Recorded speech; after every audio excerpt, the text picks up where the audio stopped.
What's up, my ninjas? I am Strident, and I am back with another review. Happy holidays to everybody. Hope your Christmas was really cool. Mine was. I got this bad boy right here, and I'm about to show you all the goodness that is the G.I. Joe Sergeant Savage and his Screaming Eagles P40 WARHAWK. I love this thing. It's easily my favorite thing from this Christmas, and I'm going to show you why. Here it is. Now, this was a gift from my wife, and she figured out that I wanted it. I was pretty happy about that. This comes from an era in G.I. Joe that I wasn't actually really that fond of, but the design and what this vehicle actually looks like, the style and everything, the hybrid design where you have kind of a futuristic / retro, vehicle. That's what appealed to me. I know it wouldn't fit in the current Joe-verse at all. It wouldn't even fit in the Joe-verse that I'm building if you're talking about the actual canon Joes. But for my team, the hardcore, this is perfect because it's got that flair that you would find in a Contra game or like in a video game of some sort, you know what I mean? And that's kind of what I'm going for. Anyway, P40 WARHAWK. It comes from Sergeant Savage and his Screaming Eagles line of G.I. Joes, which was extremely short-lived. It was horrible. It was pretty much them ripping off Captain America, slapping the Sergeant Savage name on it, and G.I. Joe as well, and it was pretty bad. And since I grew up reading Captain America, there was no need for me to get into Sergeant Savage. But like I said, I saw this plane in somebody's, I think it was Dark Lord's Dungeon. I can't remember. Someone's blog spot had it in the background, and I was just like, what the heck is that? So I did my research, found it, put it in my wish list, managed to get it for Christmas. Bam, here we are. Anyway, vehicle comes with Sergeant Savage. He is a very generic-looking character. I mean, what's there to say? He kind of reminds me of what Hal Jordan looked like in DC, Justice League: The New Frontier. The figure is kind of lackluster. You can take his helmet off. He sports this weird little band-aid thing up there. You can see it up top. I know he's shaking and all, but whatever, he'll stop shaking eventually. See it? Band-aid up top. Anyway, very lame-ass figure. Kind of frustrates me that this is the direction Hasbro chose to go in. I mean, you look at him trying to get him to stand up straight gets him in this weird bow-legged, pigeon-toed kind of, and it's not cool. I don't like it. So, we're not here to talk about him.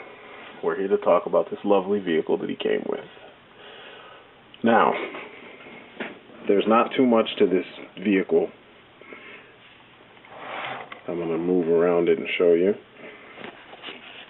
It is just filled to the brim with weapons. This thing looks like it's heavily armored, pretty nicely maneuverable, and just awesome. And as you can see, that's the hardcore logo. Yes, indeed. Decided to repurpose this thing since it didn't happen to fit in any version of the G.I. Joe universe that I could think of, except for mine. There's our wolf shield and sword. Try and get a better look at it so you guys can see the new symbol. I'll probably put it in there beforehand, but you can kind of see it. The wolf, the shield, and the sword. That is the hardcore.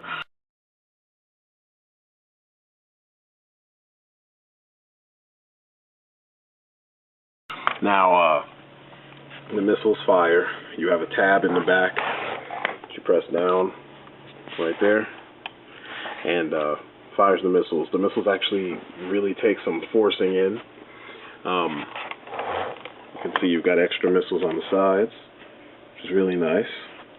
The G.I. Joe logo is embossed, which is beautiful. Canopy opens forward, and in inside the Canopy is a lot of room, as you can see. Here's our old man inside, pilot for the hardcore. But you can see there is a ton of space in there. See that? Ton of space.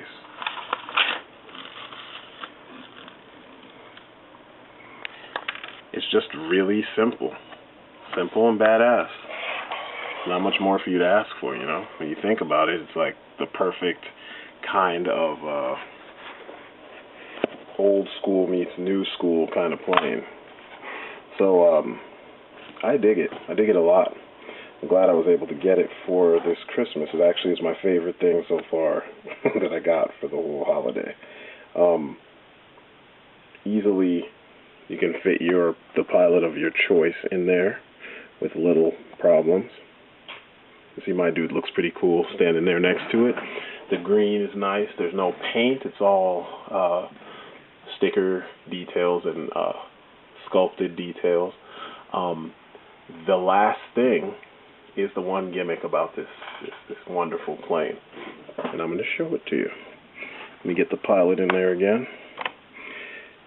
Because it is definitely a well-armed vehicle, it has the ability to fire some shots. And let me show you what kind of shots I'm talking about. You ready?